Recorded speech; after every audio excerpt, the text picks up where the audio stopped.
এই মাহফিলকে আপনারা অলংকার করেছেন, অলঙ্কিত করেছেন। আপনারা আজকের এই মাহফিলের আল্লাহ তাআলার কাছে সম্মানিত মেহমান। জোরে বলি আলহামদুলিল্লাহ।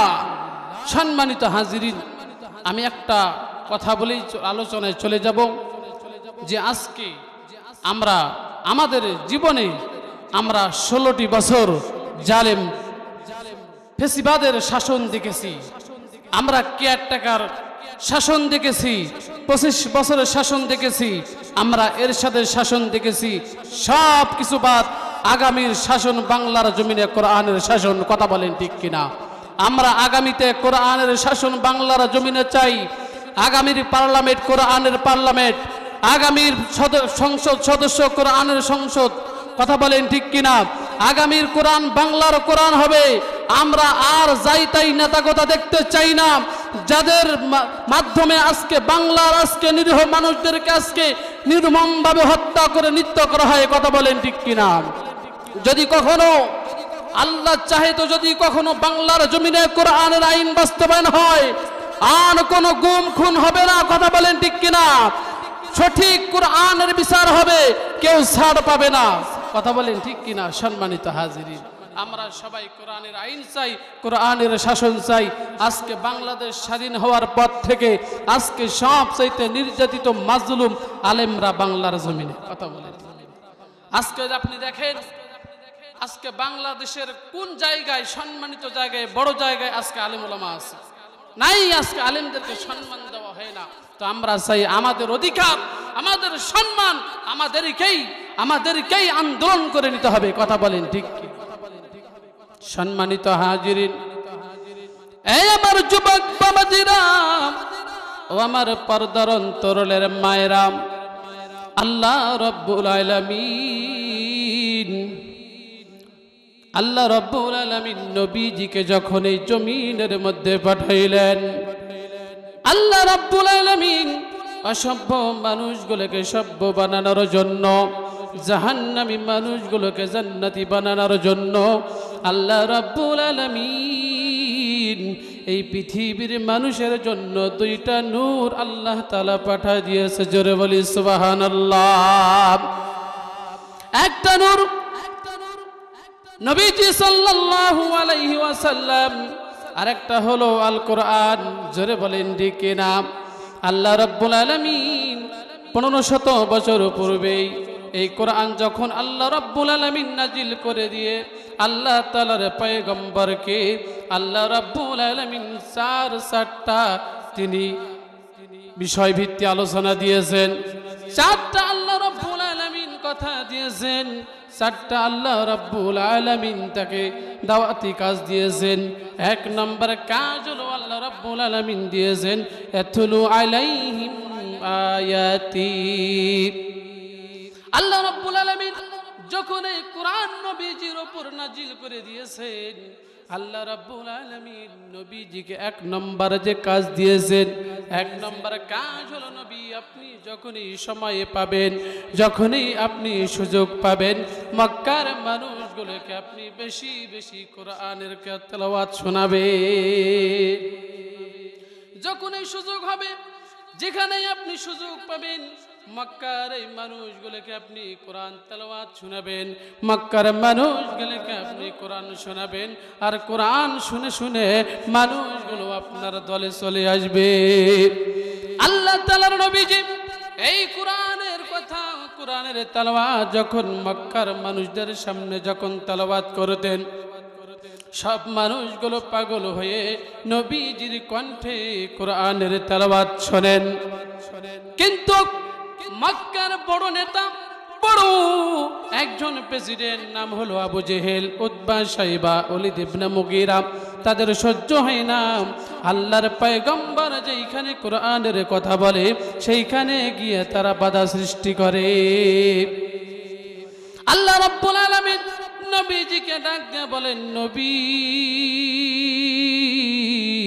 وقال الذين كفروا لا تسمعوا لهذا القرآن।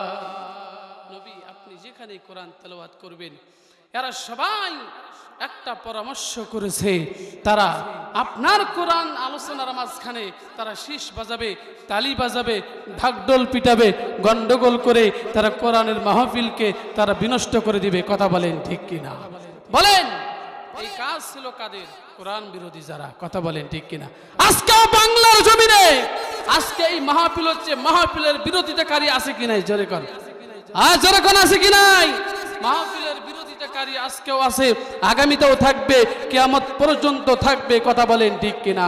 যুগে যুগে যারা এই কোরআনের বিরোধিতা করেছে, দ্বীন ইসলামের বিরোধিতা করেছে, নবীদের বিরোধিতা করেছে, তারা বাংলার জমিনে থাকতে পারে নাই, তারা ভারতে চলে গেছে। কথা বলেন ঠিক কিনা মুসলমান?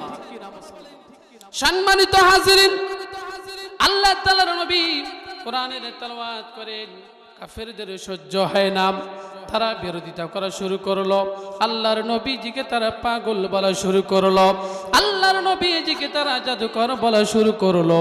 আল্লাহ তাআলার পয়গম্বরকে তারা এটা মিথ্যা জাদু এটা প্রমাণ করার জন্য ইয়ামেন থেকে একজন জাদুকর ভাড়া করে নিয়ে আসলো। জাদুকর জামাত নামক একজন জাদুকরকে তারা ভাড়া করে নিয়ে আসলো। আল্লাহর নবীজি মুহাম্মদ যে কোরআন তেলাওয়াত করে, তার কোরআন তেলাওয়াতের ভুল ধরার জন্য, এই জাদুকে তারা পরাজিত করার জন্য তারা বড় একজন জাদুকর ভাড়া করে নিয়ে আসলো। আল্লাহ তাআলার পয়গম্বরকে আবু জেহেল তারা দূতের মাধ্যমে তারা খবর পাঠাই দিল, মুহাম্মদকে ডাক দাও, একটা আয়োজন করা হোক। মুহাম্মদ যে মানুষগুলোকে দলে দলে তার দলে নিয়ে যাইতেছে, আজকে মুহাম্মাদের জাদুকে আমরা ভুল ধরে প্রমাণিত করে দেব। আল্লাহ তাআলার পয়গম্বর চলে আসলেন। আল্লাহ তাআলার পয়গম্বরকে দেখে জামাত নামক জাদুকর চেয়ারে বসা ছিল। আল্লাহ তাআলার পয়গম্বর নুরানি চেহারা দেখে জামাত নামক জাদুকর সাথে সাথে চেয়ার থেকে উঠে দাঁড়াইছে। আল্লাহ তাআলার এত সুন্দর চেহারা, জামাত নামক জাদুকর সে মনে মনে চিন্তা করলো, আমাকে তো তারা বলেছিল মুহাম্মদ একজন পাগল, মুহাম্মদ একজন মাতাল, এত সুন্দর নুরানি চেহারার মানুষ কখনো পাগল হতে পারে না, এই মানুষ কখনো জাদুকর হতে পারো না। জামাত আল্লাহ তাআলার পয়গম্বরকে ডাক দিয়ে বলছেন, মুহাম্মদ আমাকে তো আবু জেহেল তারা বলেছে তুমি নাকি বড় জাদুকর, তোমার তেলাওয়াত শুনে শুনে মানুষ মুগ্ধ হয়ে যায়, আর তোমার দলে নাকি তারা ভিড়ে যাইতেছে, তাদের দলগুলো শূন্য হয়ে যাইতেছে। আমি তোমাকে পরাজিত করার জন্য আজকে তোমাকে এটা আহ্বান করেছি, মজলিসের আয়োজন করেছি। মুহাম্মদ তুমি একটু তোমার জাদুগুলো পড়ো, তুমি তোমার মন্ত্র পড়ো, যে মন্ত্র পড়ে পড়ে তুমি আজকে মানুষদেরকে তোমার দলে নিয়ে যাইতেছ। মুহাম্মদ তুমি তেলাওয়াত করো, আমি তোমার জাদু বিদ্যার ভুল ধরব। আল্লাহ তাআলার পয়গম্বর জামাতকে ডাক দিয়ে বলেন, জামাত তুমি তো একজন বড় জাদুকর, তুমি আমার ভুল ধরার জন্য আসছো, আমাকে অপমানিত করার জন্য আসছো, আমাকে পাগল প্রমাণিত করার জন্য তোমাকে নিয়ে আসা হয়েছে। আসলে যদি আমি যা পড়বো এটা যদি আসলে জাদু মন্ত্র হয়, তাহলে তুমি সত্য কথা আজকে মক্কার মানুষদেরকে বলে দিবে। আল্লাহ তাআলার পয়গম্বর কোরআন থেকে তেলাওয়াত করতেছেন, আল্লাহর নবী অনেকক্ষণ ধরে তেলাওয়াত করে, আর এইদিকে আল্লাহর পয়গম্বরের কোরআনের তেলাওয়াত শুনে শুনে জামাত নামক জাদুকরের চোখ দিয়ে পানি জমিনে পড়ে। আল্লাহর নবীজিকে জামাত ডাক দিয়ে বলেন, মুহাম্মদ তোমার তেলাওয়াত শোনাও, আমার তেলাওয়াত আরো ভালো লাগে, তুমি আরো বেশি করে তেলাওয়াত করো। মুহাম্মদ যত পড়ে জামাত নামক জাদুকরের চোখ দিয়ে জমিন থেকে পানি পড়ে, জামাতের চোখ দিয়ে জমিনে পানি পড়ে যায়। আল্লাহ তাআলার নবীজি কোরআনের তেলাওয়াত বন্ধ করলেন। মক্কার আবু জেহেল, উতবা, শাইবা সকল নেতাগুলো বড় বড় কাফের গুলো আছে, সেইখানে হাজার হাজার মানুষের সামনে জামাত নামক জাদুকর ডাক দিয়ে বলেন, এ মক্কার কাফেররা শোনো, যে মোহাম্মদকে তোমরা জাদু বলো, মন্ত্র পড়ে, যে মোহাম্মদকে তোমরা পাগল বলো, আমি তোমাদেরকে সাক্ষ্য দিয়ে বলতে চাই মোহাম্মদ পাগল নয়। মোহাম্মদ যে তেলাওয়াত করে এটা দুনিয়ার কোনো বানানি, কোনো তেলাওয়াত নয়, এটা কোনো মন্ত্র নয়, এটা কোনো জাদু নয়, স্বয়ং রব্বুল আলামিনের একটা কিতাবের তেলাওয়াত। আল্লাহ তাআলার পয়গম্বরকে জামাত ডাক দিয়ে বলেন, মোহাম্মদ আর আমি আবু জেহেলের দলে থাকতে চাই না, আমি এখন তোমার দলে চলে যাব। আমাকে তোমার কালিমা পড়ে, তোমার হাতে হাত রেখে আমাকে কালিমা পড়ে তুমি মুসলমান বানিয়ে দাও। লা ইলাহা ইল্লাল্লাহু মুহাম্মাদুর রাসূলুল্লাহ। যদি বলি সাল্লাল্লাহু আলাইহি ওয়াসাল্লাম। এই কোরআন সবাইকে হিদায়াত দিবে না, এই কোরআনের বুঝ সবাই পাবে না, কথা বলেন ঠিক কিনা? অথচ আল্লাহ তাআলা হুদাল্লিন নাস, এই কোরআনকে আল্লাহ তাআলা মানুষের হিদায়াতের জন্য পাঠাইছে, জোরে বলেন ঠিক কিনা? আল্লাহ রাব্বুল আলামিন আপনাকে আমাকে যখন এই জমিনের মধ্যে পাঠাইছে, আল্লাহ রাব্বুল আলামিন একটা কিতাব আপনাকে আমাকে দিয়েছে। বলেন তো এই কিতাবের নাম কি? সবাই জোরে বলেন কি নাম? আল্লাহ রাব্বুল আলামিন এই কিতাব দিয়েছেন মানুষের হিদায়াতের জন্য। এই কোরআন বসে বসে রাতের অন্ধকারে আবু জেহেল, উতবা, আবু সুফিয়ান তারা শুনেছিল, কিন্তু কোরআনের হিদায়াত পাই নাই, জান্নাতের পথ তারা পাই নাই। অথচ ওই একই কোরআন শুনে আবু বকর জান্নাতি হয়ে গেছে, একই কোরআন শুনে ওমর জান্নাতি হয়ে গেছে, একই কোরআন শুনে ওসমান জান্নাতি হয়ে গেছে, এই একই কোরআন শুনে হযরত আলী আল্লাহর জান্নাতি হয়ে গেছে। কথা বলে প্রিয় ভাইরা আমার, এই কোরআনের মালা পড়াইয়া, এই কোরআনের মালা পড়িয়া আবু বকর জান্নাতি হয়ে গেছে, এই কোরআনের মালা পড়িয়া হযরত ওসমান জান্নাতি হয়ে গেছে, এই কোরআনের মালা পড়িয়া হযরত ওমর জান্নাতি হয়ে গেছে।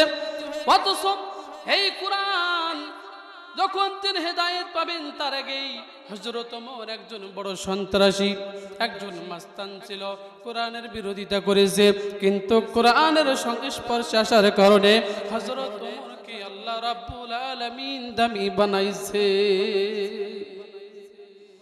হযরত ওমর রাদিয়াল্লাহু তাআলা আনহু একদিন তিনি সফরে যাইতেছেন, সফরে যাওয়ার আগেই তিনি একটা মাঠ দিয়ে অতিক্রম করতেছেন, পথ চলতেছেন, চলতে চলতে মাঠের মাঝখানে যখন চলে আসলেন, হযরত ওমর মাঠের মধ্যে বসে পড়লেন, আর তিনি চোখের পানি ফেলে ফেলে কান্না করে।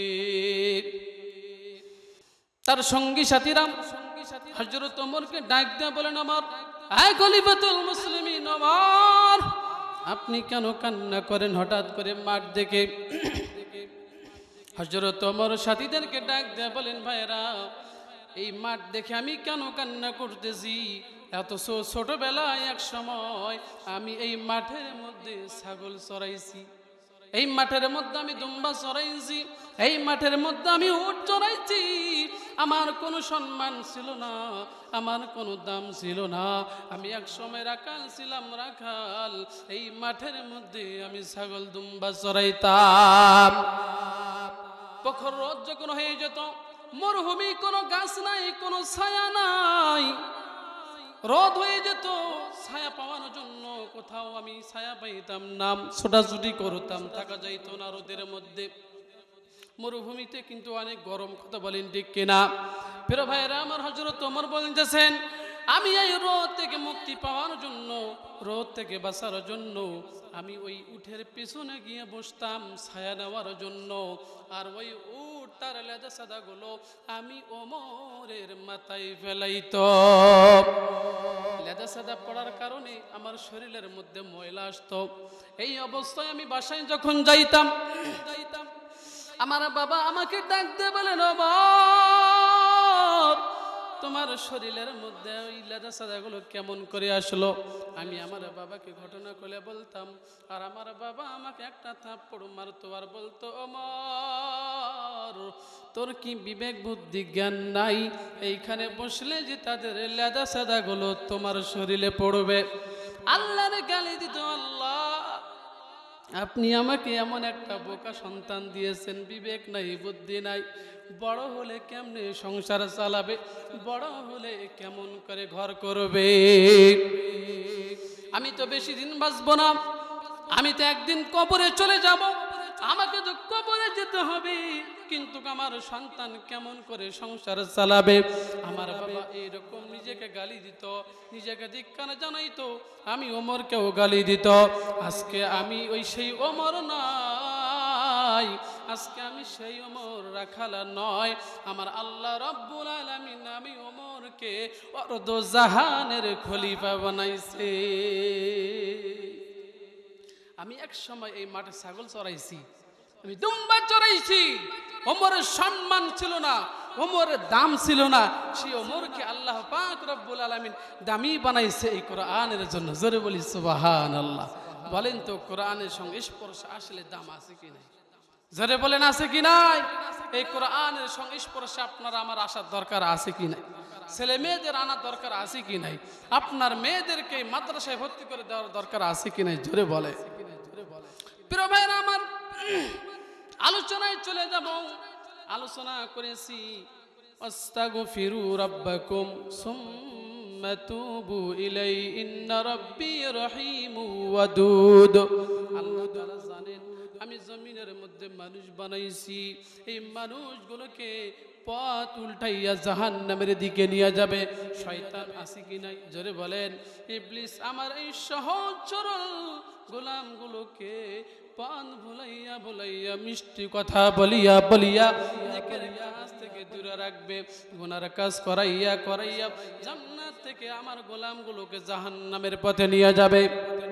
আমাদের দ্বারা গুনাহ হয় কি হয় না? আমাদের দ্বারা পাপ হয় কি হয় না? আমরা অনেকেই কিন্তু গুনাহগার, অনেক বান্দা আমরা সবাই আছি গুনাহগার, কেউ কম আর কেউ বেশি। কথা বলেন ঠিক কিনা? এই ইবলিস শয়তান সবার প্রথম ধোঁকা দিয়েছিল আমাদের আদি পিতা আদম এবং হাওয়াকে। আল্লাহ রাব্বুল আলামিন আদম এবং হাওয়াকে তৈরি করার পর তাদেরকে আল্লাহ রাব্বুল আলামিন জান্নাতে আল্লাহ তাআলা ঠিকানা করে দিলেন। আর আল্লাহ রাব্বুল আলামিন ডাক দিয়ে বলেন, ওয়ালা তাকরাবা হাযিহিশ শাজারাতা ফাতাকুনা মিনাজ জালিমিন। আল্লাহ রাব্বুল আলামিন বলেন, হে আদম আর হাওয়া তোমরা জান্নাতে বসবাস করো, কিন্তু ওই জায়গায় দেখা যায় ওই গাছের নিকটেও তোমরা যাবে না। কিন্তু শয়তানের ধোঁকায় পড়িয়া, ইবলিসের খপ্পরে পড়িয়া আদম এবং হাওয়া তারও ভয়ে ভুল করলো। আল্লাহ তাআলার ভুল করার কারণে, একটা মাত্র হুকুমকে তারা অমান্য করার কারণে আল্লাহ রাব্বুল আলামিন তাদেরকে জান্নাত থেকে বের করে দিল। আদম এবং হাওয়া তারও ভয় অনুতপ্ত হয়ে গেল, কান্না করা শুরু করে দিয়েছে, আল্লাহ ভুল করেছি, আল্লাহ ভুল করেছি, অপরাধ করেছি, আল্লাহ আপনার হুকুমকে অমান্য করেছি। আল্লাহ রাব্বুল আলামিনের কাছে তারা 350 বছর ধরে কান্না করেছে। আল্লাহ রাব্বুল আলামিন তাদের তওবা কবুল করে নিয়েছে। কথা বলেন ঠিক কিনা? আল্লাহ রাব্বুল আলামিনের দরবারে তারা উভয়ে হাত তুলে দোয়া করেছে, রাব্বানা যালামনা আনফুসানা ওয়া ইল্লাম তাগফির লানা। জানি না আমরা? জানি কিনা? জোরে বলেন। যদি গুনাহ হয়ে থাকে, গুনাহ থাকে, তাহলে আমার সাথে পড়েন, রাব্বানা যালামনা আনফুসানা ওয়া ইল্লাম তাগফির লানা ওয়া তারহামনা লানাকুনান্না মিনাল খাসিরিন। আল্লাহ তাআলার কাছে তওবা করলেন, তারা যে জুলুম করেছে বুঝতে পেরেছে, আল্লাহ তাআলার কাছে মাফ চাইলেন, ক্ষমা করেছেন। তিনি কে? আর জোরে বলেন, তিনি কে? আদম এবং হাওয়া। তারা আপনাকে আমাকে শিক্ষা দিয়েছেন, যদি ভুল করো তাহলে যার কাছে অপরাধ করেছো তার কাছে ক্ষমা চাও, যিনি ক্ষমা করে দিবেন। একবার জবান খুলে বলেন, তিনি কে? আল্লাহ রাব্বুল আলামিন ডাকতে বলেন ওয়াস্তাগফিরু রাব্বাকুম সুম্মা তুবু ইলাইহি। গোলাম অপরাধ করেছো, গোলাম গুনাহ করেছো, আমি আল্লাহ তাআলার কাছে ক্ষমা চাও, আমি আল্লাহ রাব্বুল আলামিনের কাছে মাফ চাও, আমি আল্লাহ তাআলা সুম্মা তুবু ইলাইহি তোমাদের গুনাহগুলো মাফ করে দেব। সুবহানাল্লাহ কয় না? ইন্না রাব্বি রহিম ওয়াদুদ। আল্লাহ তাআলা বলেন গোলাম কেন তোমাকে ক্ষমা করে দিব, নিশ্চয়ই আমি আল্লাহ তোমাকে সব চাইতে বেশি ভালোবাসি। আমি আমার শরীরকে, আমি নিজেকে যতটুকু না ভালোবাসি তার চাইতেও আমাকে ভালোবাসেন আমার আল্লাহ। আমি আমাকে যতটুকু ভালোবাসি আমার আল্লাহ আমাকে বেশি ভালোবাসে। আমার মা বাবা আমাকে যতটুকু না ভালোবাসে আমার আল্লাহ আমাকে বেশি ভালোবাসে। ইন্না রাব্বি রহিম ওয়াদুদ। গোলাম আমি তোমাকে সব চাইতে বেশি ভালোবাসি। আল্লাহ তাআলার কাছে যদি আপনি ক্ষমা চান, ক্ষমা করে দিবে কি দিবে না? জোরে বলেন দিবে কি দিবে না? প্রিয় ভাইরা আমার, সহিহ হাদিস থেকে একটা ঘটনা বলি। আব্দুল্লাহ ইবনে ওমর রাদিয়াল্লাহু তাআলা আনহু তিনি বর্ণনা করেছেন আল্লাহ তাআলার পয়গম্বর বনি ইসরাঈলের যুগের একটা ঘটনা আমাদেরকে বারবার তিনি শুনাইতেন। একজন জালিম ছিল, জালিম। এই জালিম এমন কোনো গুনাহ নাই সে করে না, এমন কোনো পাপ নাই তার দ্বারা হয় নাই। এই জালিম একজন সুদ করেছিল, মানুষের উপর সে জুলুম আর নির্যাতন চালাইতো। অসহায় মানুষদেরকে সুযোগ বুঝে সে নির্যাতন করত, জুলুম করত, জেল জুলুম নির্যাতন ফাঁসি দিত। আল্লাহ তাআলার পয়গম্বর মাঝে মাঝে সাহাবীদেরকে এই বনি ইসরাঈলের জালিমের ঘটনা তিনি শুনাইতেন। একদিন এই কিফিল, জালিম কিফিল, তার কাছে একজন রমণী আসলো, মহিলা আসলো। কি জন্য আসলো? মহিলাটা জালিম কিফিলের কাছে এই জন্য আসলো, অভাবে পড়েছে, অভাব অনটনে পড়েছে, তার সন্তানগুলো বাড়িতে না খেয়ে পড়ে আছে। অভাব, তিন বেলা খাইতে পারে না। সন্তানের এই কষ্ট সইতে না পেরে মহিলা জালিম কিফিলের দরবারে হাজির হয়েছে। জালিম কিফিলের দরবারে মহিলা হাজির হয়েছে। মহিলা কিফিলকে ডাক দিয়ে বলেন, কিফিল আমাকে কিছু টাকা দাও, আমাকে কিছু দিরহাম দাও। আমার বাড়িতে আমার সন্তানগুলো না খেয়ে আছে, আমার দুধের সন্তান না খেয়ে আছে, আমি নিজেও না খেয়ে আছি, ক্ষুধার জ্বালা সহ্য করা যায় না। তুমি একজন টাকাওয়ালা মানুষ, আল্লাহ রাব্বুল আলামিন তোমাকে ধন সম্পদ দিয়েছে, আজকে তুমি আমাকে কিছু দিরহাম হাদিয়া দাও, আমাকে কিছু টাকা তুমি আজকে ধার দাও। কিফিল যখন টাকা তার কাছে চেয়েছে, কিফিল মহিলাকে ডাক দিয়ে বলেন, মহিলা তোমাকে আমি 60 দিরহাম দিব, তবে 1 মাস পর এই 60 দিরহামের কিছু লাভ আমাকে দিতে হবে। যদি শর্তে রাজি থাকো তাহলে আমার কাছে দিরহাম তুমি নিয়ে যেতে পারো, তবে শর্ত হলো 1 মাস পর দিতে হবে, এর আবার লাভ দিতে হবে। বলেন এরকম সুদারু ঘুষারু আমাদের দেশেও আছে কিনা? সম্মানিত হাজিরিন, জালিম কিফিল মহিলাকে ডাক দিয়ে বলেন, মহিলা এই শর্তে যদি তুমি রাজি থাকো তাহলে তুমি আমার কাছে টাকা ধার পাবে। মহিলা ডাক দিয়ে বলেন, কিফিল আমি বড় অভাবে পড়ে তোমার কাছে আসছি, আসল টাকা দিতে পারবো না, আবার লাভ কিভাবে দেব? মহিলাকে এবার কিফিল নজর দিয়ে দেখে যে মহিলা আমার কাছে টাকা ধার নেওয়ার জন্য আসছে, মহিলা বড় সুন্দরী, মহিলা বড় রূপবতী। এবার জালিম কিফিল ডাক দিয়ে বলছেন, তুমি লাভ দিতে পারবা না, কিন্তু ওই মাসের শেষ তারিখে যদি না দিতে পারো তাহলে তোমার ইজ্জত আমি লুণ্ঠন করে নেব। যখন নির্ধারিত সময় যখন চলে আসলো, কিফিল মহিলার বাড়িতে গিয়ে হাজির হয়েছে, মহিলার সঙ্গে ঘরের মধ্যে প্রবেশ করেছে। কিফিল প্রবেশ করিয়া মহিলাটার সঙ্গে যখন অনৈতিক কাজ করবে, তার ইজ্জত যখন লুণ্ঠন করবে, মহিলাটার কাপড় খুলছে, নিজেও কাপড় খোলাইছে। কিন্তু কিফিল লক্ষ্য করে দেখে, আমি এত আনন্দিত, আজকে আমি অনেক বড় আনন্দিত, মহিলার সঙ্গে আমার আজকে খারাপ কাজ হয়ে যাবে।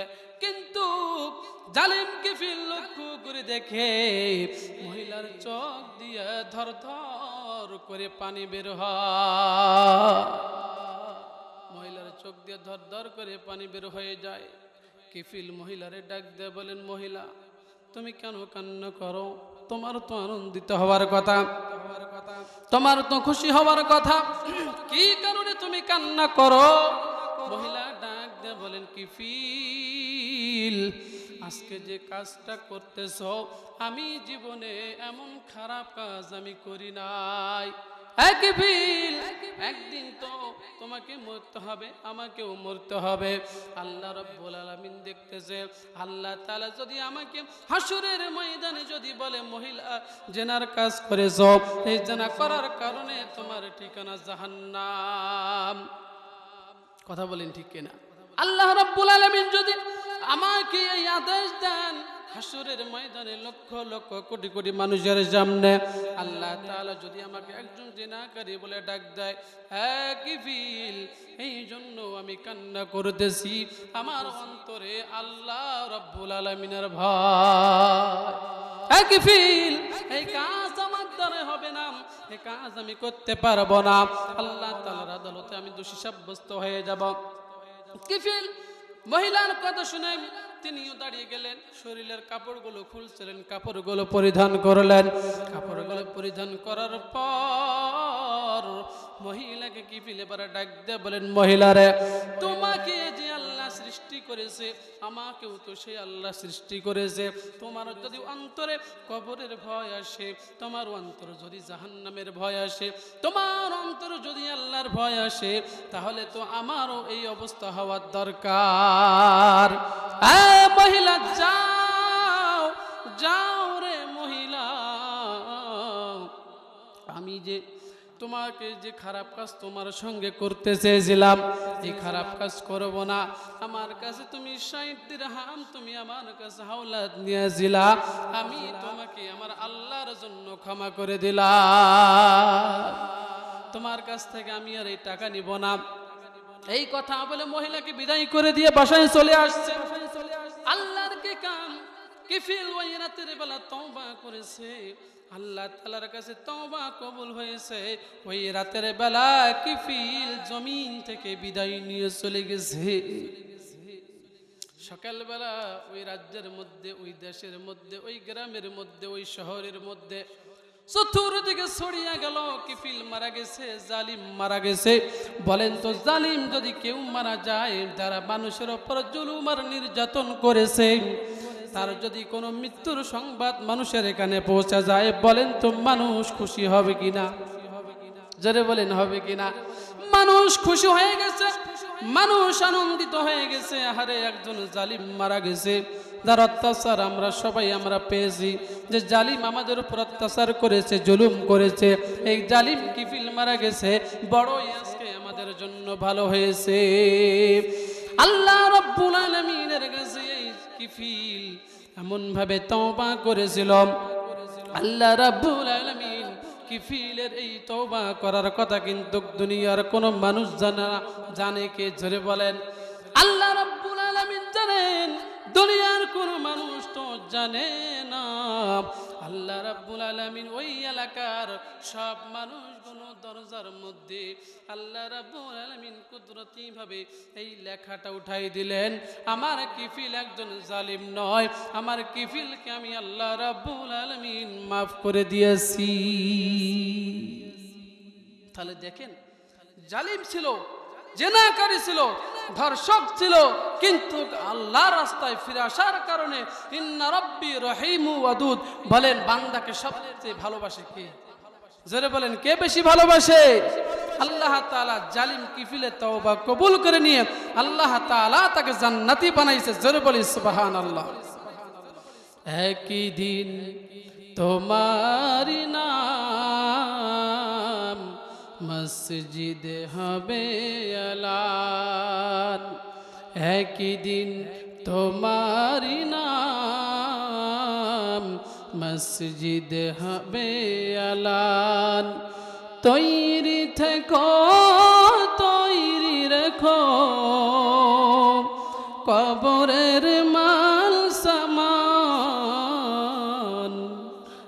কি দিন তোমারি নাম মসজিদে হবে আলান। জোরে বলেন আল্লাহু আকবার, আর জোরে বলেন আল্লাহু আকবার। আর 10টা মিনিট যদি চালাই আপনারা থাকবেন কি থাকবেন না? প্রিয় ভাইরা আমার, আল্লাহ রাব্বুল আলামিন মানুষ তৈরি করেছেন, আল্লাহ রাব্বুল আলামিন মানুষ বানাইছেন, আল্লাহ রাব্বুল আলামিন জান্নাত বানাইছেন, জাহান্নাম বানাইছেন। আল্লাহ রাব্বুল আলামিন গোলামদেরকে ডাক দিয়ে বলেন, গোলাম আমি আল্লাহ তাআলা তোমাদেরকে বানাইছি তোমাদেরকে জাহান্নামে দেওয়ার জন্য নয়, আমি আল্লাহ তাআলা তোমাদেরকে বানাইছি জান্নাতে দেওয়ার জন্য। জোরে বলি সুবহানাল্লাহ।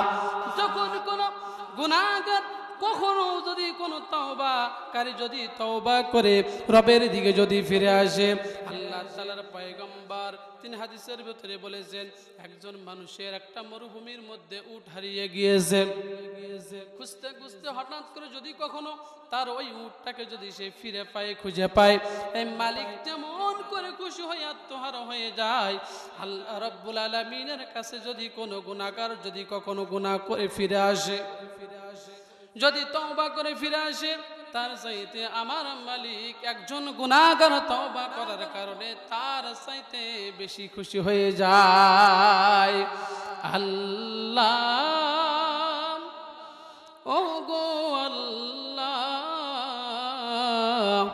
ক্ষমা করে দাও, মাফ করে দাও, ক্ষমা করে দাও, মাফ করে। যত দিনে জীবন বিনা বাজিবে, সুপথে চালাও, মাফ করে দাও। আমার সাথে পড়েন, আল্লাহ ও গো আল্লাহ ক্ষমা করে দাও, মাফ করে দাও। জোরে বলেন সুবহানাল্লাহ। প্রিয় ভাইরা আমার, আল্লাহ রাব্বুল আলামিন বলেন, ইয়া আইয়ুহাল্লাযীনা আমানু তুবু ইলাল্লাহি তাওবাতান নাসুহা। আল্লাহ তাআলা কোন মুনাফিকদেরকে ডাক দেয় নাই, আল্লাহ রাব্বুল আলামিন কোন কাফেরকে ডাক দেয় নাই, আল্লাহ রাব্বুল আলামিন মুমিনদেরকে ডাক দিয়ে বলেন, তোমরা তওবা করো, তাওবাতান নাসুহা করো, এমন ভাবে তওবা করো আর কখনো তোমরা গুনাহের কাজে ফিরে যাবে না।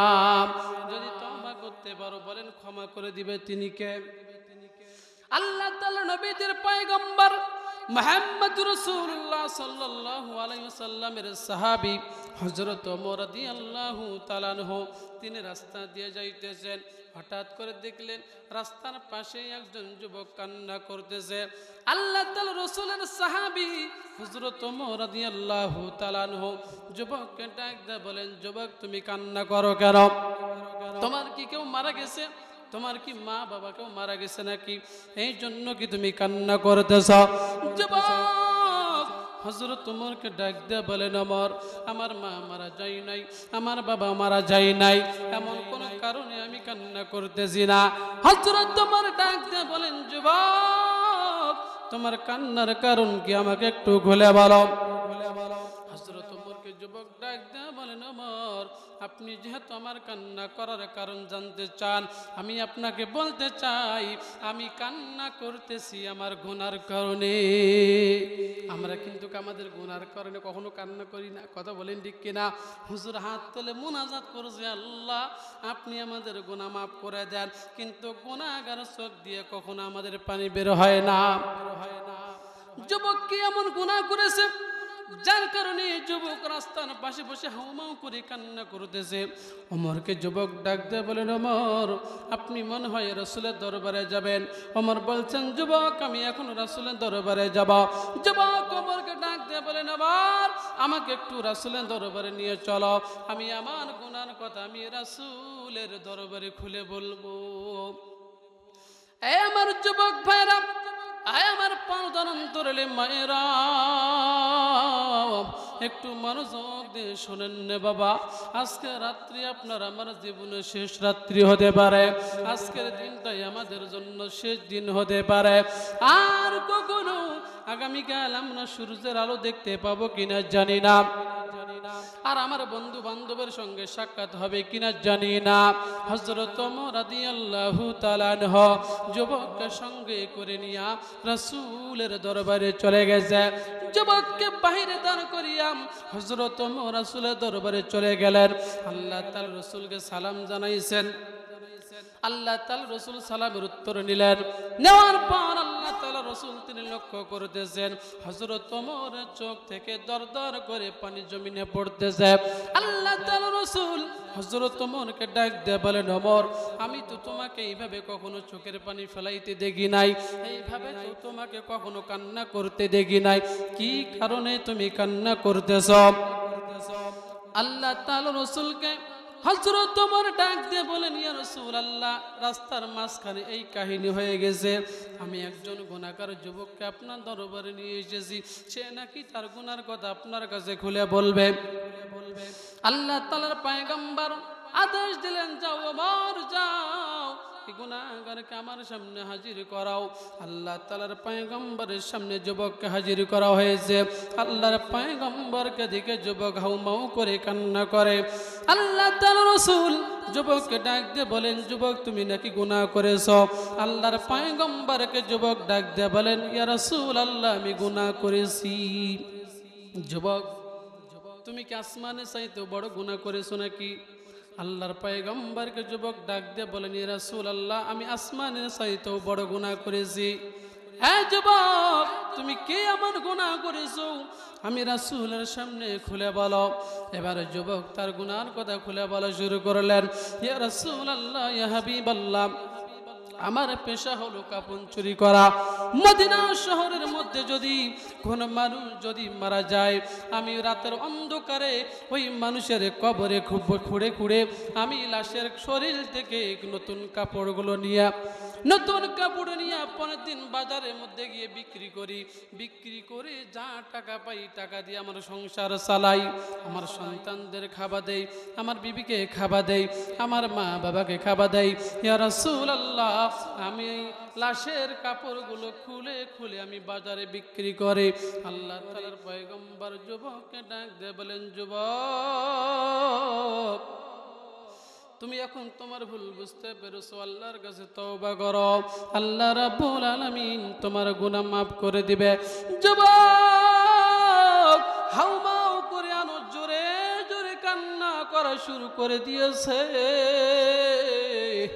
আল্লাহর পয়গম্বর ডাক দিয়ে বলেন, যুবক, তোমার কান্নার আওয়াজ কেন বেড়ে গেল বলতে পারো?